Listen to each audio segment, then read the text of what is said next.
Good morning students, welcome to my new channel AD classes. Seema Arya. जैसा कि आप लोग बेटा जानते हो, हमने एमए की बुक स्टार्ट की हुई है और भारत की विदेश नीति एमए फाइनल की बुक है, उसका सेक्शन 1 हम कर रहे हैं। इसकी जो मैंने ऊपर लिखा भी है ऐड वीडियो 1 में इंट्रोडक्शन पार्ट है बेटा। जो इंट्रोडक्शन है वो आपको हर इस सेक्शन के क्वेश्चन में 2 पेज की बनानी ही है। उस इंट्रोडक्शन के बाद आपको क्वेश्चन के अकॉर्डिंग आगे लिख दो। अगर इस उद्देश्य पूछे जाते हैं तो उद्देश्य लिख दो, सिद्धांत पूछे जाते हैं तो सिद्धांत। हम तत्व भी कर चुके हैं। ये है क्वेश्चन नंबर 4 सेक्शन 1 का। एक क्वेश्चन और है, उसके बाद हमारा ये सेक्शन जो है वो कंप्लीट हो जाता है। इसमें से क्वेश्चन बन जाता है आपका एक MA political science final year का। और अगर किसी बच्चे को मेरे नोट्स सिंपल लग रहे हैं, नोट्स चाहिए, तो प्लीज़ कमेंट में लिखिए, मैं व्हाट्सएप पे आपको नोट्स अवेलेबल करा दूंगी। अब जैसे कि ये है भारत की विदेश नीति और उसके सिद्धांत के बारे में अब हम जानेंगे। सिद्धांत कौन से है बेटा, कि किन सिद्धांतों को लेके भारत ने अपनी विदेश नीति बनाई है। जैसे कि हमारा फर्स्ट है गुटनिरपेक्षता का सिद्धांत। अब ये सिद्धांत क्या है, इस सिद्धांत के अंदर ये कहा गया है कि भारत जो है वो किसी भी गुट का सदस्य नहीं है बेटा, उसने स्वतंत्र विदेश नीति अपनाई है। सेकंड और फोर्थ जो पंचशील सिद्धांत है और गुजराल सिद्धांत है, बिल्कुल एक जैसे से हैं। 5-5 पॉइंट इनके बड़े इजी से हैं बुक में, बल्कि कॉम्प्लिकेटेड लैंग्वेज में है, इसमें बिल्कुल आसान भाषा में मैंने लिखा है। उपनिवेशवाद और साम्राज्यवाद क्या होता है। उपनिवेशवाद जब कोई एक देश जो शक्तिशाली है, स्ट्रोंग है, वो जब कमजोर देश पर अपना नियंत्रण कर ले, उसको क्या कहते हैं, उपनिवेशवाद। जैसे अभी भारत में देख लो, अंग्रेजों ने नियंत्रण कर रखा था ना, उसी को उपनिवेशवाद कहते हैं। राष्ट्रीय हितों का समर्थन। अब देखो, कोई भी देश अपने बेनिफिट चाहेगा, ये मैंने आपको पहले भी बताया, ये उद्देश्य का भी बहुत ही महत्वपूर्ण पॉइंट है, तो वो चाहेगा ही चाहेगा, ठीक है। और विश्व संगठनों में आस्था का सिद्धांत। अब विश्व संगठनों में आस्था की क्या ज़रूरत है, क्यों ज़रूरी है बेटा विश्व संगठन में आस्था। क्योंकि देखो, अगर हम विदेशों के जो ये संगठन बने हुए हैं इनको सपोर्ट करेंगे, तो जब हमारे ऊपर कोई आपदा आएगी तो ये हमारा साथ देंगे फिर उस टाइम पे, ठीक है बेटा। उसके बाद आता है भारत का परमाणु अस्त्र विकल्प। भारत ने क्या परमाणु अस्त्र विकल्प बनाया है, उसके बारे में भी हम बात करेंगे। उसके बारे में गुटनिरपेक्षता का सिद्धांत हमारा जो पहला सिद्धांत है, आइए अब हम आगे उसके बारे में जानते हैं कि क्या है गुटनिरपेक्षता का सिद्धांत। देखिए, गुटनिरपेक्षता का अर्थ होता है किसी भी गुट में शामिल न होना।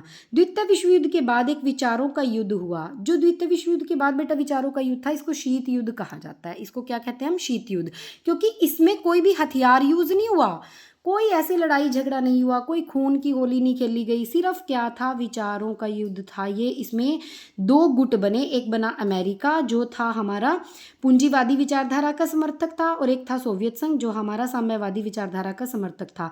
भारत ने निश्चय किया कि वह इनमें से किसी भी गुट में शामिल नहीं होगा, क्योंकि भारत आज़ादी के बाद अपनी स्वतंत्र विदेश नीति चाहता था।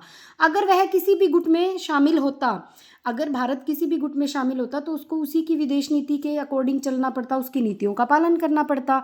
इसलिए वो स्वतंत्र रहकर भारत ने राष्ट्रवाद के गौरव को बढ़ाया, वो किसी भी गुट में शामिल नहीं हुआ बेटा। उसके बाद हम पढ़ेंगे बेटा पंचशील सिद्धांत क्या होते हैं। अब ये 1954 में बनाए गए भारत की विदेश नीति को इन्होंने नई दिशा प्रदान की। बड़े आसान से हैं, हम आपको अभी याद हो जाएंगे। एक दूसरे की प्रादेशिक अखंडता और सत्ता का सम्मान करना, आदर करना, सबसे पहला पॉइंट हमारा ये आता है। और दूसरा क्या है, आक्रमण न करना। एक देश दूसरे देश पर कोई आक्रमण नहीं करेगा, जबकि मानते नहीं है बातें, ये सिद्धांतों पे संधियों पे साइन तो कर देते हैं, लेकिन फिर भी देखो पाकिस्तान जो है हमें किस तरह से परेशान करता है। एक देश जो है दूसरे देश के आंतरिक मामलों में हस्तक्षेप नहीं करेगा। ऐसा भी कहा गया कि किसी को इंटरफेरेंस नहीं करना किसी भी देश में।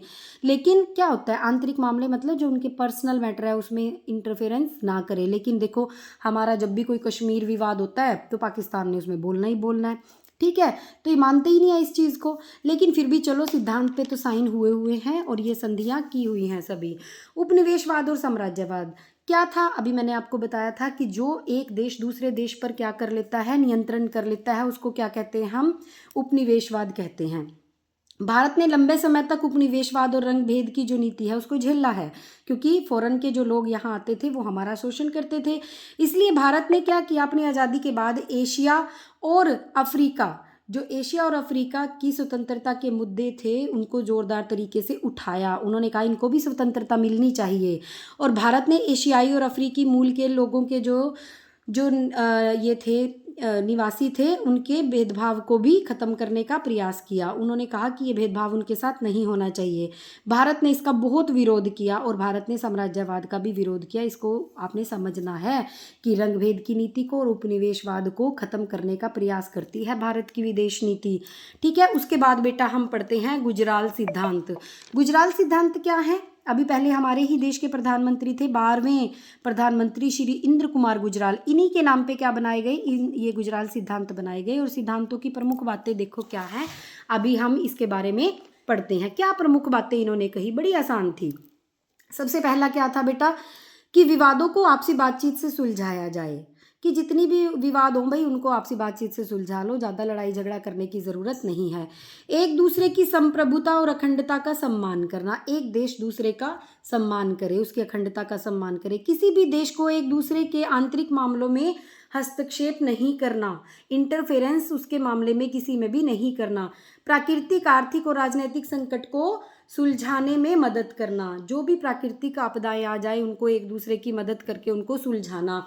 दक्षिण एशिया का कोई भी देश दूसरे देश के खिलाफ देश विरोधी गतिविधियां नहीं चलाएगा, कोई भी ऐसा काम नहीं करेगा जो दूसरे देश के खिलाफ हो। बेटा उसके बाद देखिए हमारा आता है राष्ट्रीय हितों का समर्थन। राष्ट्रीय हितों का समर्थन क्या है, किस किस चीज़ को लेके हम करते हैं? सुरक्षा को लेकर सबसे पहले हमारे हित है उसको देखते हैं हम।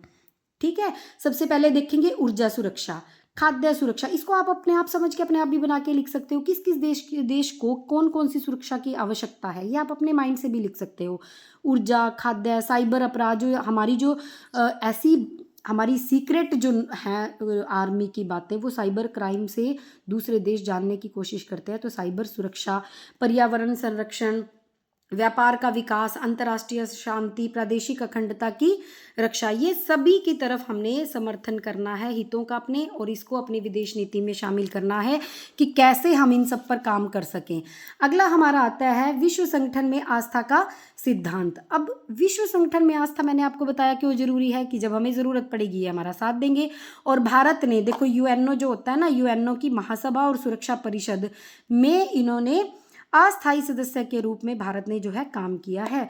भारत विश्व शांति का समर्थक हमेशा से रहा है, इसलिए भारत ने हमेशा अंतर्राष्ट्रीय संगठनों के महत्व को स्वीकार किया। क्या कि अंतर्राष्ट्रीय लेवल पे जितने भी संगठन हैं वो बहुत महत्वपूर्ण है, हमारे काम आएंगे। और भारत राष्ट्रों के बीच न्यायपूर्ण संबंधों को बनाए रखने तथा आपसी विवादों को, मध्यस्थता क्या होती है बेटा, कि इंटरनेशनल लेवल पे दोनों देशों के जो प्रतिनिधित्व है उनको बुला लिया जाता है और बातचीत के द्वारा उनके विवादों को निपटाने की कोशिश की जाती है। ऐसे ही जैसे हमारा अभी ये कश्मीर का मुद्दा है, कई बार बातचीत हुई है लेकिन नहीं सुलझा, क्योंकि पाकिस्तान जो है हमारी बात सुनता ही नहीं है उसमें। संयुक्त राष्ट्र संघ यूएनओ की महासभा और सुरक्षा परिषद के अस्थायी सदस्य के रूप में भारत ने काम किया है और अंतर्राष्ट्रीय विवादों को शांतिपूर्ण हल करने की दिशा में भारत ने सहयोग दिया है। अब बात आती है बेटा परमाणु अस्त्र विकल्प। हमने जो है देखा कि जब ये चीन है, चीन ने परमाणु अस्त्र बना लिए अपने और इसने पाकिस्तान को भी मदद की, तो हमारे लिए तो समस्या हो गई ना, हमारी जो है सेना को इसमें प्रॉब्लम आ सकती थी, क्योंकि ये कभी भी हमारे ऊपर क्या कर सकते थे, हमला कर सकते थे। तो इसलिए हमें भी तो संपन्न बनना था परमाणु अस्त्र विकल्प में। तो हमारे जो जवाहरलाल नेहरू जी थे उन्होंने क्या किया, परमाणु ऊर्जा के संबंध में अनुसंधान कार्य आरंभ करवा दिए।